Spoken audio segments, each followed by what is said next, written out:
यहाँ पे 4 ऑप्शन दिए हुए हैं, विंट चफ, टिम बर्गर ली, चार्ल्स बेबेज और डेनिस रिचे।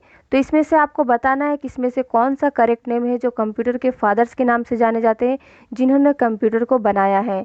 तो हमारा आंसर नंबर 3 चार्ल्स बेबेज जो है वो हमारा कंप्यूटर के फादर है। गाइस, अगर आपको आंसर पता है तो रिवीजन करना भी बहुत ज़रूरी है। तो चलिए हम नेक्स्ट मूव करते हैं। A dash is an electronic device that process data and converts it information।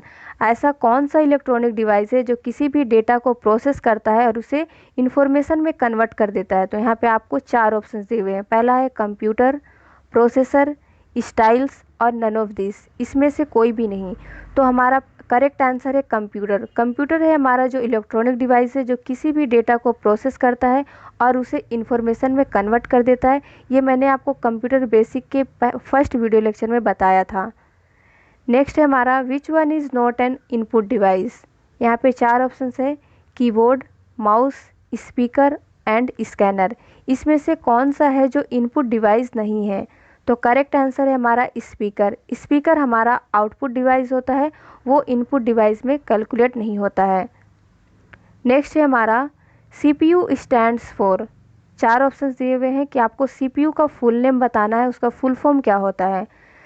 Central performance unit, control processing unit, common processing unit और चौथा है हमारा सेंट्रल प्रोसेसिंग यूनिट। तो करेक्ट आंसर है हमारा 4th, सेंट्रल प्रोसेसिंग यूनिट is also known as CPU, short में CPU बोलते हैं। उसके बाद नेक्स्ट है हमारा CPU कंट्रोल्स। CPU किसे किसे कंट्रोल करता है। तो all input output and processing device, controls memory, memory को कंट्रोल करता है, या फिर control by the input data, किसी इनपुट डेटा के द्वारा कंट्रोल किया जाता है, या नन ऑफ द एबव, ऊपर के कोई भी नहीं। तो करेक्ट आंसर है हमारा 1, all input output and processing को हमारा CPU कंट्रोल करता है।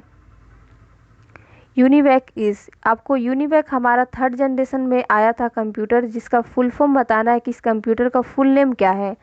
तो यहाँ पे 4 ऑप्शन है, universal automatic computer, universal array computer, unique automatic computer और अनवैल्यूड ऑटोमेटिक कंप्यूटर।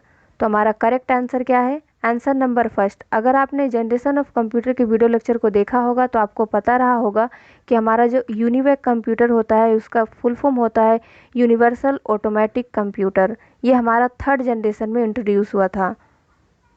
नेक्स्ट है हमारा the brain of any computer system is. 4 option है आपके पास, ALU, memory, CPU, control unit. इसमें से कौन सा ऐसा है जो कंप्यूटर के ब्रेन के नाम से जाना जाता है। तो CPU का फुल फॉर्म मैंने आपको बताया था थोड़ी देर पहले, central processing unit is also known as the brain of any computer. किसी भी कंप्यूटर के ब्रेन के नाम से जाना जाता है आपका CPU। नेक्स्ट है हमारा which generation computers are micro processor.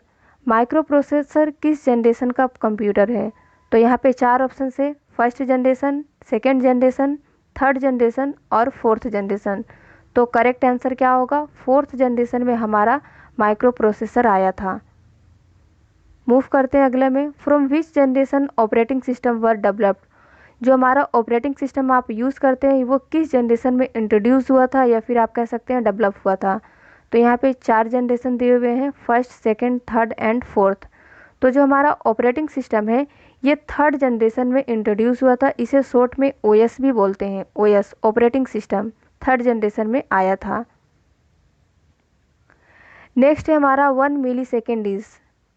4 option से 1 second, 10th of A seconds, 1000th of A seconds and 10,000th of A second.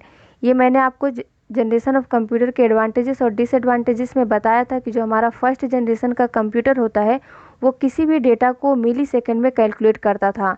तो 1 मिली सेकेंड इज इक्वल टू होता है 1000th of second. Correct answer हमारा होगा 3rd number. उसके बाद है हमारा इंटीग्रेटेड सर्किट्स, इसे शॉर्ट में IC भी बोलते हैं, are related to which generation of computers. जो हमारा इंटीग्रेटेड सर्किट है वो किस जनरेशन से बिलोंग करता है। तो यहाँ पे आपको 4 जनरेशन दिए हुए हैं, 1st, 2nd, 3rd and 4th। तो अगर आपने जनरेशन ऑफ कंप्यूटर का वीडियो देखा होगा तो उसमें मैंने आपको बताया था कि जो हमारा 3rd जनरेशन होता है उसमें इंटीग्रेटेड सर्किट का यूज़ किया गया था। तो आंसर नंबर 3 करेक्ट है। उसके बाद है हमारा the man electronic component used in first generation computer was. जो हमारा फर्स्ट जनरेशन का कंप्यूटर था उसमें किस कंपोनेंट का यूज़ किया गया था। तो यहाँ पे आपको 4 ऑप्शन दिए हुए हैं, transistors, vacuum tubes, integrated circuits और नन ऑफ द अबव। तो यहाँ पे हमारा करेक्ट आंसर है सेकेंड, वैक्यूम ट्यूब्स। ये